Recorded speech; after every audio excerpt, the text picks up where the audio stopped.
জুলাই জাদুঘর, স্মৃতি জাদুঘর যারা দেখেছেন তারা তার ডামি রূপটা দেখতে পাবেন। বাস্তব রূপ ছিল তার চাইতেও কঠিন। তার অনেক উপাদান এখান থেকে গায়েব করে দেওয়া হয়েছে। এর অনেক কিছু এখন গায়েব করে ফেলা হয়েছে নির্বাচিত সরকারের হাতে যখন আসছে। একটি নির্দিষ্ট দলের লোকদের স্মৃতি রেখে বাকিগুলা গায়েব করে ফেলা হয়েছে। ইসলামী ছাত্র শিবিরের কেন্দ্রীয় সভাপতি দেলোয়ার হোসেনের কথা জানেন, যে প্রায় 200 দিন যাকে রিমান্ডে নেওয়া হয়েছিল, তার উপর কি না অত্যাচার করা হয়েছে। আমাদের প্রয়াত প্রধানমন্ত্রী বেগম খালেদা জিয়া তার নাম নিয়ে আক্ষেপ করেছিলেন, তার একটা স্মৃতি ছিল, এটা গায়েব করে ফেলা হয়েছে। এরা যেন 24কে ফাইনাল যুদ্ধ মনে না করে, এটা ছিল ফাইনাল যুদ্ধের রিহার্সাল। 55 বৎসরে দেশটি স্বাধীন হওয়ার পরে আস্তে আস্তে তো আগাবে, কিন্তু আমরা গিয়ে দাঁড়ালাম কোথায়? এই কিছুদিন আগেও এ দেশের যিনি দুর্দান্ত শাসক ছিলেন তিনি নিজে পালিয়ে গেলেন। তিনি নিজে পালাবার আগে পরিবারের সকল আত্মীয় স্বজনকে পালানোর সুযোগ করে দিলেন, এবং তিনি যখন পালিয়ে গেলেন এত দুর্ভাগা জাতীয় মসজিদের খতিব পর্যন্ত পালিয়ে গেলেন। তার মন্ত্রী পরিষদের সদস্যরা খালে বিলে পালানোর চেষ্টা করলেন। দুনিয়ায় মানুষের আশ্রয়ের দুটি জায়গা, অসুস্থ হলে হাসপাতাল, নির্যাতিত হলে বিচার বিভাগ। সেই বিচার বিভাগের সর্বোচ্চ স্তর হচ্ছে আপিলেট ডিভিশন। সেই ডিভিশনের একজন বিচারপতি পালাতে গিয়ে কলাপাতার উপরে ঘুমালেন। 90% মুসলমানের দেশে অমানবিকভাবে আয়নাগর তৈরি করা হলো। জুলাই জাদুঘর, স্মৃতি জাদুঘর যারা দেখেছেন তারা তার ডামি রূপটা দেখতে পাবেন। বাস্তব রূপ ছিল তার চাইতেও কঠিন। কবরের সাইজের একটা ঘর, সেই ঘরের মধ্যে তার ঘুমানো, শোয়া, বসা, নামাজ আদায় করা, গোসল, খাওয়া, সব কিছু, পেশাব পায়খানা ওইখানেই। এখান থেকে কাউকে বের হতে দেওয়া হতো না। এখানে তার দামি কিছু প্রেজেন্টেশন রাখা হয়েছে। আমি মনে করি যারা সচেতন নাগরিক তাদের প্রত্যেকের এই জাদুঘর ভিজিট করা উচিত। কিন্তু দুর্ভাগ্য, অন্তর্বর্তীকালীন সরকারের সময় জাতির দুঃখের ঘটনাগুলোকে এখানে তুলে ধরা হয়েছিল। বিশেষ একটি দেশকে, রাষ্ট্রকে খুশি করার জন্য তার অনেক উপাদান এখান থেকে গায়েব করে দেওয়া হয়েছে। এখানে 47 সাল বা 46 সাল থেকে শুরু করে অনেকগুলা রাজনৈতিক সাংস্কৃতিক পরিবর্তনের যারা পুরোদা ব্যক্তিত্ব ছিলেন তাদেরকে তুলে আনা হয়েছিল। এর অনেক কিছু এখন গায়েব করে ফেলা হয়েছে নির্বাচিত সরকারের হাতে যখন আসছে। অনেক নির্যাতিত মানুষ, তাদের স্মৃতিচিহ্ন ছবিগুলো ওখানে ছিল। একটি নির্দিষ্ট দলের লোকদের স্মৃতি রেখে বাকিগুলা গায়েব করে ফেলা হয়েছে। আপনারা সেই সময় ইসলামী ছাত্র শিবিরের কেন্দ্রীয় সভাপতি দেলোয়ার হোসেনের কথা জানেন, যে প্রায় 200 দিন যাকে রিমান্ডে নেওয়া হয়েছিল, তার উপর কি না অত্যাচার করা হয়েছে। আমাদের প্রয়াত প্রধানমন্ত্রী বেগম খালেদা জিয়া তার নাম নিয়ে আক্ষেপ করেছিলেন, তার একটা স্মৃতি ছিল, এটা গায়েব করে ফেলা হয়েছে। সীমান্তে ফেলানিকে অমানবিকভাবে ঝুলিয়ে হত্যা করা হয়েছিল, ওই স্মৃতিটা গায়েব করে ফেলা হয়েছে। এটি ভালো লক্ষণ নয়। ক্ষমতায় যারা আসে আইসেই বলে ইতিহাস বিকৃতি করা হয়েছে, কিন্তু এ পর্যন্ত বাংলাদেশের ইতিহাস বলে সবাই ইতিহাস বিকৃতির নায়ক ছিল। এই অপকর্ম থেকে কেউ বের হতে পারেনি। একটা মুসলমানের দেশে চিন্তা করা যায় যে মানুষকে ধরে নিয়ে গায়েব করা হবে বছরের পর বছর, তিনি নিজেও জানবেন না কোথায় আছেন, আপনজন জানবেন না তিনি বেঁচে আছেন কিনা।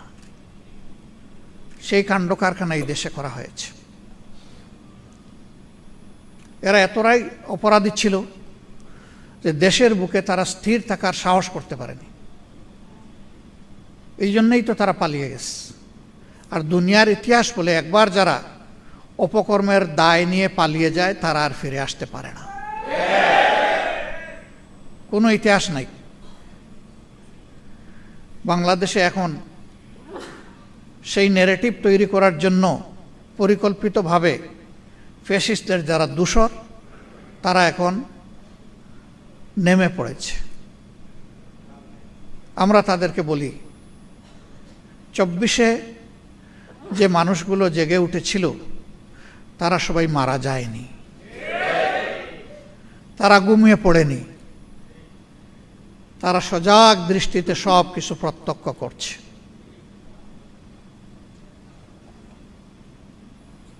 মূল যুদ্ধের আগে বাহিনী তৈরি হয়, তাদের কসরত করতে হয়, রিহার্সেল দিতে হয়। এরা যেন 24-কে ফাইনাল যুদ্ধ মনে না করে, এটা ছিল ফাইনাল যুদ্ধের রিহার্সাল। কারণ 24-এর পরে আমরা মনে করেছিলাম ফেসিবাদের যে পঙ্কিলতা, যে ময়লা, যে আবর্জনা যুগ যুগ ধরে তৈরি হয়েছিল তা এখন পরিষ্কার হয়ে যাবে। কিন্তু আমরা কি দেখতে পাচ্ছি? আসলেই কি কিছু পরিষ্কার হয়েছে? বরঞ্চ আবর্জনার কলেবর আরও বৃদ্ধি পাচ্ছে।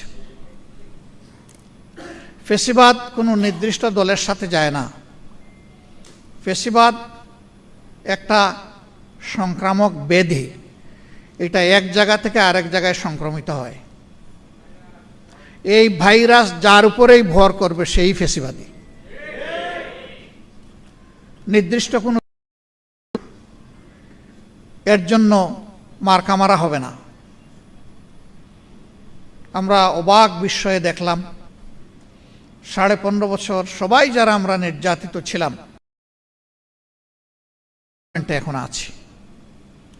একটা অংশ সরকারি দলে, আরেকটা অংশ বিরোধী দলে। একটা দেশ পরিচালনার দায়িত্ব সরকারের, বিরোধী দলের নয়। বিরোধী দলের দায়িত্ব হচ্ছে সরকার ভালো করলে তাকে সহযোগিতা করা, সমর্থন করা। আর সরকার যদি কোনো অন্যায় করে, জনগণের কোনো অধিকার হরণ করে, অথবা যদি খারাপ পথে হাঁটে, তাহলে সরকারকে বাধা দেওয়া, প্রতিবাদ করা। আমরা দেখতে পাচ্ছি 15 বছরের ফেসিবাদী সরকার যে রাস্তায় হেঁটেছে, বর্তমান সরকার সেই রাস্তা ধরেই হাঁটছে। এই রাস্তা পরিবর্তন করতে হবে। এই রাস্তা ফেসিবাদের রাস্তা, এই রাস্তা আয়নাগরের রাস্তা, এই রাস্তা অসংখ্য মানুষকে বিনা বিচারে খুন করার রাস্তা, এই রাস্তা শাপলা চত্বরে আলিম উলামার উপর হায়নার মতো ঝাঁপিয়ে পড়ার রাস্তা। এই রাস্তা বাংলাদেশের মানুষ এই রাস্তায় কাউকে চলতে দেবে না। সুতরাং বিরত থাকুন। আজকের প্রতিপাদ্য বিষয় আলোচনার রাষ্ট্র সংস্কারে মহানবী সাল্লাল্লাহু আলাইহি ওয়াসাল্লামের নীতি ও আদর্শ।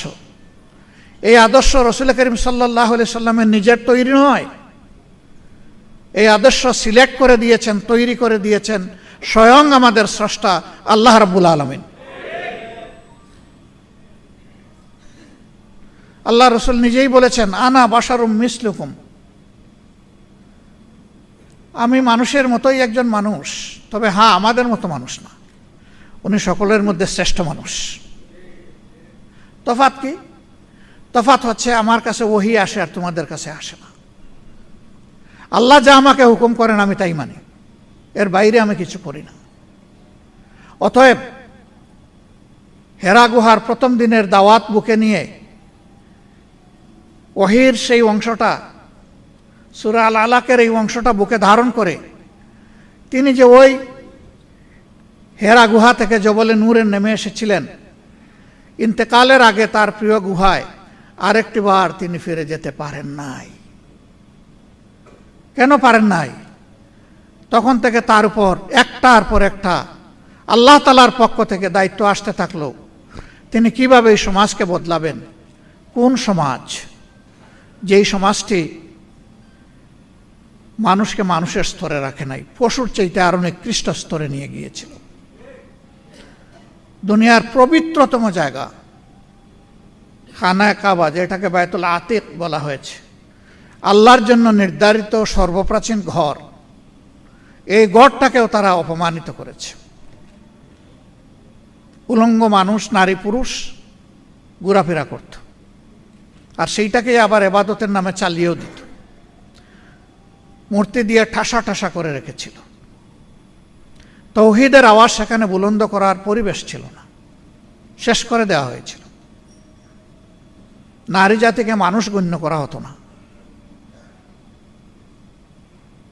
যারা কালো তাদের কোনো মর্যাদা ছিল না। যারা দাস তাদেরকে পশুর চাইতে আরো নিকৃষ্ট স্তরে বিবেচনা করা হতো। মদ জুয়া সেই সমাজের রঙের ভূষণ ছিল। নিরাপত্তা বলে কোনো জিনিস ছিল না।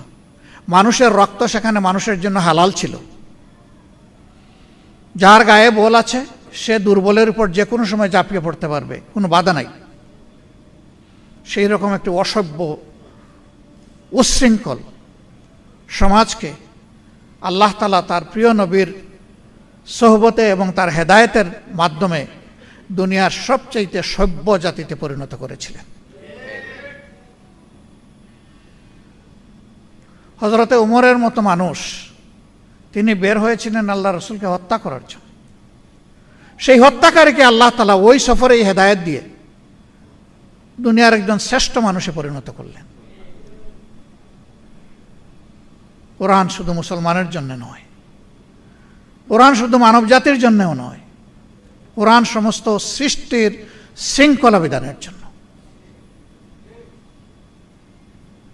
এই জন্য মানুষকে শুধু মানুষের উপর দায়িত্ব দিয়ে পয়দা করা হয়নি, মানুষকে পয়দা করা হয়েছে তামাম সৃষ্টির উপর শৃঙ্খলা বিধানের দায়িত্ব দিয়ে। তাই একটা অবুঝ প্রাণীর প্রতি একজন মানুষের কি আচরণ হবে সেইটাও কিন্তু আল্লাহ তাআলা শিখিয়ে দিয়েছেন, কোনো কিছু বাদ রাখেন নাই। এই কোরআনী শাসন যেখানে যখন, অথবা ওহীর শাসন যেখানে যখন প্রবর্তিত হয়েছে, প্রতিষ্ঠিত হয়েছে, সেই সমাজের মানুষ শান্তি এবং সম্মান দুটি জিনিস পেয়েছে। আর যখনই আল্লাহর শিক্ষা থেকে মানবজাতি দূরে সরে গেছে, তখনই অশান্তি এবং অপমান তাদেরকে কাবু করে বসেছে। আজকে বাংলাদেশ সহ বিশ্বের অবস্থা এমনই। সম্মানিত ভাই ও বন্ধুগণ, এখানে যে সংস্কারের উপস্থাপনা করা হয়েছে এটি হচ্ছে পূর্ণাঙ্গ সংস্থা, এটা আংশিক নয়, যেটার মাধ্যমে মানবজাতির মানবজগতের আমূল পরিবর্তন ঘটবে। রাসূলুল্লাহ সাল্লাল্লাহু আলাইহি সাল্লামের আন্দোলনটা ছিল মূলত সাংস্কৃতিক আন্দোলন, অপসংস্কৃতিকে বদলে দেওয়ার আন্দোলন। যে মায়ের জাতিকে মানুষ গণ্য করা হতো না, সেই মায়ের জাতিকে বসানো হয়েছে মায়ের সম্মানে। পিতার চাইতে 3 গুণ বেশি সম্মান দেওয়া হয়েছে তাদের। আজকের ঘোষক যখন বিজয়ী 2 জনের নাম ঘোষণা করছিলেন, প্রথম জন মুশফিকা সালসাবিল, তিনি নাম ঘোষণা করে পিতার পরিচয় দিলেন পরবর্তী পর্যায়ে এসে, এবং রচয়িতা রচনাকারী আর পিতার জন্য দোয়া করলেন, কিন্তু মায়ের জন্য একটু দোয়া করলেন না। এই মা তো এই মেয়েটাকে তার গর্ভে ধারণ করেছেন, এই মাই বুকের দুধ দিয়ে তাকে বড় করেছেন, এই মাই তাকে বিকশিত হওয়ার মানুষ হওয়ার জন্য সবচেয়ে বেশি দায়িত্ব পালন করেছে। আমি দোয়াটা করে দিলাম, আল্লাহ তাআলা ওই মাকেও সম্মানিত করুন। আরেকজনের জন্য কোনো দোয়াই করেন নাই, ওনার জন্য দোয়া। উনি ওনার পিতামাতা এবং সম্মানিত শিক্ষক মণ্ডলী, মুশফিকারও সম্মানিত শিক্ষক মণ্ডলী, যারা মানুষ হওয়ার জন্য তাকে তিলে তিলে সাহচর্য দিয়েছেন, নার্চার করেছেন। আল্লাহ তাআলা তাদের সকলকে এই দুনিয়ায় এবং পরবর্তী জগতে আল্লাহ তাআলা সম্মানিত করুন। বলছিলাম যে সেই সমাজ ছিল দুনিয়ার সবচেয়ে বর্বর সমাজ। সেই সমাজেই নবী পাক সাল্লাল্লাহু আলাইহি সাল্লাম এসেছিলেন।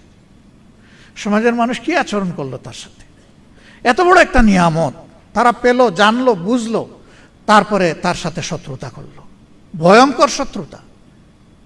তাকে জেলে পুরেছে, শেষ পর্যন্ত তাকে হত্যা করারও সিদ্ধান্ত নিয়েছে। দফায় দফায় তার উপর শারীরিক আক্রমণ হয়েছে। আল্লাহ তাআলার ইচ্ছায়, নির্দেশে, ব্যবস্থাপনায় শেষ পর্যন্ত তিনি আপন জন্মভূমি ত্যাগ করলেন চোখের পানি ফেলে ফেলে। হায় মক্কা, হায় কাবা, তোমার সন্তানেরা আমাকে থাকতে দিল না বলেই তিনি মদিনায় প্রবেশ করেছিলেন। এই মজলুম মানুষটি আল্লাহ তাআলার সাহায্যে বিইজনিল্লাহ যখন মক্কায় ফিরে আসলেন, আল্লাহ তাআলা তাকে বিজয়ীর বেশে ফিরে আনলেন। তিনি বিজয়ী সমরনায়ক হিসাবে ফিরে আসলেন, যিনি আল্লাহর ইচ্ছায় তার শত্রুদের চোখে ধুলা দিয়ে ফাঁকি দিয়ে মক্কা থেকে মদিনায় হিজরত করেছিলেন। এমনকি রাস্তায় বিশ্রাম নিতে গিয়ে গুহায় আশ্রয় নিতে হয়েছিল। আর সেই গুহার একেবারে তলা পর্যন্ত না হলেও মুখ পর্যন্ত পৌঁছে গেছিল তার খুনিরা, হত্যাকারীরা। তার সঙ্গী, সেই কঠিন সময়ের সঙ্গী, প্রিয় বন্ধু এবং পরবর্তী পর্যায়ে শ্বশুর হযরত আবু বকর সিদ্দিক রাদিয়াল্লাহু তাআলা আনহু কেঁপে উঠলেন, চোখ ছলছল করে উঠল। জিজ্ঞেস করলেন, কি হয়েছেন?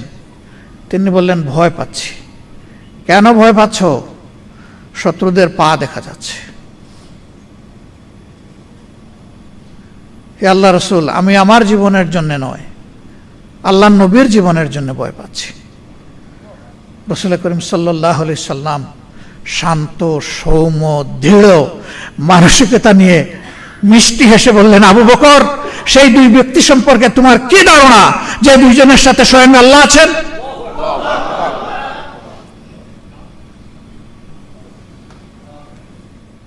সেই ব্যক্তিটি যখন ফিরে আসলেন, ফিরে আসার পরে তিনি বললেন, ও মক্কাবাসী, আজকে তোমরা মুহাম্মদের কাছে কি চাও সাল্লাল্লাহু আলাইহি ওয়াসাল্লাম? বিচক্ষণ, বুদ্ধিমান, সর্দার ব্যক্তিটি দাঁড়িয়ে বললেন, আপনি আমাদের সম্মানিত ভাই এবং ভাতিজা, বলেই বসে গেলেন।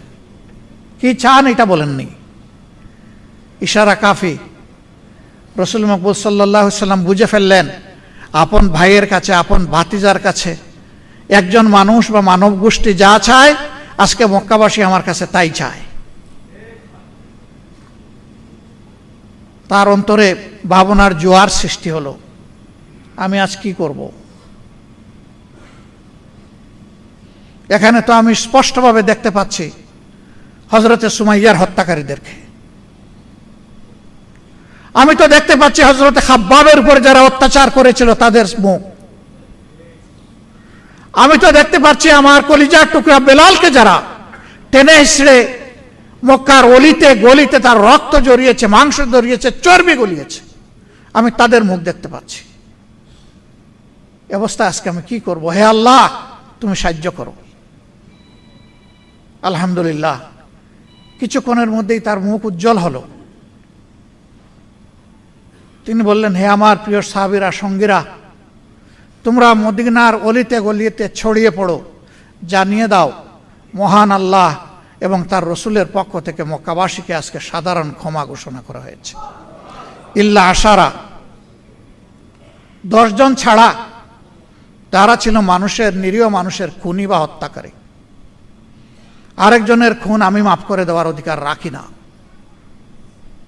এ হক একমাত্র যে নিহত হয়েছে তার আপনজনের। আল্লাহ রসুল বললেন, এই 10 জনের যারে যেখানে পাওয়া যাবে তাকে সেখানেই হত্যা করা হবে। এমনকি সে যদি কাবাগরের ভিতরে আশ্রয় নেয়, ওখান থেকে বের করে এনে তার আঙ্গিনায় হত্যা করা হবে।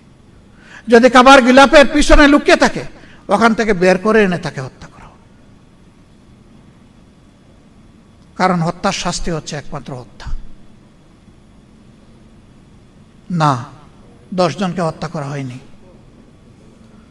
অনেকে ভয়ে পালিয়ে গিয়েছিল। ইতিহাস থেকে জানা যায় সর্বমোট 3 জন বা 4 জন, তাদের উপর এই হদ কায়েম করা হয়েছিল। একজন দুর্দর্শ, যার নাম ঘোষণা করা হয়েছিল, তিনি ইয়েমেনে পালিয়ে গিয়েছিলেন। তার স্ত্রী ঈমান কবুল করেছিলেন।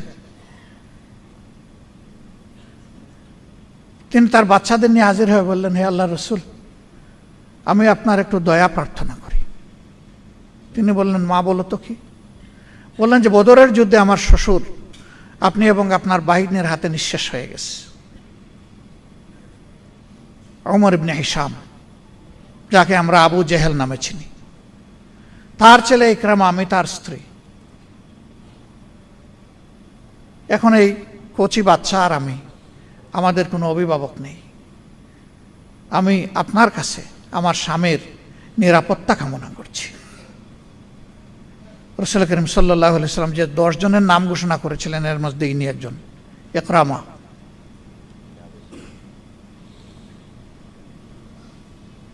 আল্লাহ রাসূল কিছু সময় নিয়ে বললেন, একজন মা হিসাবে তোমাকে সম্মান করলাম এবং তোমার অনুরোধ মঞ্জুর করলাম। ইকরামাকে ক্ষমা করে দেওয়া হলো। স্ত্রী গেলেন তাকে নিয়ে আসতে, বলে আমি যাব না। কেন যাব না? মুহাম্মদ সাল্লাল্লাহু আলাইহি সাল্লাম তো নিরাপত্তা দিয়েছেন। তুমি পাগল? আমাকে পাইলে মুহাম্মদ রাখবে, টুকরা টুকরা করে ছাড়। স্ত্রী তখন শক্ত হয়ে বলল, অসম্ভব, তোমরা মুহাম্মদের নামে অনেক কিছু বলেছ সাল্লাল্লাহু আলাইহি ওয়াসাল্লাম, কিন্তু তোমরা বলতে পারোনি জীবনে কখনো তিনি মিথ্যা কথা বলেছেন। তোমরা বলতে পারোনি কারো সাথে ওয়াদা দিয়ে তার বরখেলাফ করেছেন। আমার নিজের কানে আমি তার সেই ওয়াদার কথা শুনেছি। তোমাকে আমার সাথে যেতেই হবে, আর যদি তুমি না যাও তাইলে তোমার আমার সম্পর্ক এখানে এসপার ওসপার। স্ত্রীর দৃঢ়তায় স্বামী ফিরে আসলেন। এসে তিনি ঈমানও কবুল করলেন, বায়াতও নিলেন। তার যোগ্যতাকে রাসূল করিম সাল্লাল্লাহু আলাইহি সাল্লাম মূল্যায়ন করলেন। কাতেবে ওহী হিসাবে তিনি নিযুক্ত হলেন। হাদিসের নির্ভরযোগ্য সাহাবী হওয়ার সৌভাগ্য অর্জন করলেন। যুদ্ধের ময়দানে অস্ত্র হাতে নিয়ে অংশগ্রহণ করলেন। যুদ্ধের ময়দানে সেনাপতি হিসাবে যুদ্ধের ঝান্ডা ধারণ করলেন, আর সেই অবস্থায় তিনি শাহাদাত বরণ করলেন। ইসলাম মহত্বের ধর্ম, সমন্বয়ের ধর্ম, ইসলাম ঐক্যের ধর্ম। যারা ইসলামের বিরুদ্ধে প্রপাগান্ডা করে তারা মিথ্যা বলে। ইসলাম ছাড়া দুনিয়ায়, আধুনিক দুনিয়ায় কোনো আদর্শ মানুষকে শান্তি দিয়েছে এর কোনো প্রমাণ কেউ দিতে পারবে না। বরঞ্চ সর্বত্র দুর্বলের উপর সবলের অত্যাচার দিন দিন বেড়েই চলছে। এটাই দুনিয়ার বাস্তবতা। এই বিশ্বকে যদি শান্তির দিকে ফিরে আনতে হয় তাহলে ওই সংস্কারটা লাগবে, যেই সংস্কার আল্লাহ তাআলা তার প্রিয় নবী মুহাম্মদুর রাসূলুল্লাহ সাল্লাল্লাহু আলাইহি সাল্লামের মাধ্যমে মানব সভ্যতায় করেছিলেন। আমরা ওই সংস্কারের জন্য তৈরি হচ্ছি। আমাদের ঈমান দুর্বল হতে পারে, আমাদের প্রস্তুতির ঘাটতি থাকতে পারে, আমরা স্বয়ং দুর্বল হতে পারি, কিন্তু যার হাতে সমস্ত কুদরত কুওয়াত তিনি দুর্বল নন। ইন্নাহু আলা কুল্লি শাইইন কাদির। আমরা সেই মহান কুদরতের উপর ভরসা রাখি, আমরা মুতাওয়াক্কিল। যেমন আফম খালেদ হুসাইন সাহেব বলে গেলেন যে তিনি আস্থাশীল, এই সমাজ বদলাবে। আমিও তার সাথে একাত্মতা ঘোষণা করে বলছি, আমরা গভীরভাবে আস্থাশীল, এ সমাজ বদলাবে ইনশাআল্লাহ। এখন আমাকে নিয়ে না আমাকে বাদ দিয়ে সেটা হচ্ছে প্রশ্ন। যদি এই পরিবর্তনের অংশীদার আমরা সবাই হতে পারি, আমরা সৌভাগ্যবান। আর যদি কেউ না হতে পারি, আমি দুর্ভাগ্যবান। কিন্তু সমাজ বদলাবে ইনশাআল্লাহ তাআলা। আমরা সেই লক্ষণ চতুর্দিকে দেখতে পাচ্ছি, সারা বিশ্বে আমরা দেখতে পাচ্ছি। যখন দুর্বলরা আল্লাহর উপর ভরসা করে দাঁড়িয়ে গেছে, আল্লাহর সাহায্য অবধারিত তাদের জন্য হয়ে গেছে। আমরা সেই আল্লাহর উপর ভরসা রাখি। সেই পরিবর্তনের জন্যই আসুন সবাই মিলে আমরা সমবেতভাবে প্রস্তুতি নেই একটা মানবিক সমাজ গড়ার জন্য, যেই সমাজে প্রত্যেকটি মানুষের মানবিক মর্যাদা প্রতিষ্ঠিত হবে, নারী পুরুষ নির্বিশেষে।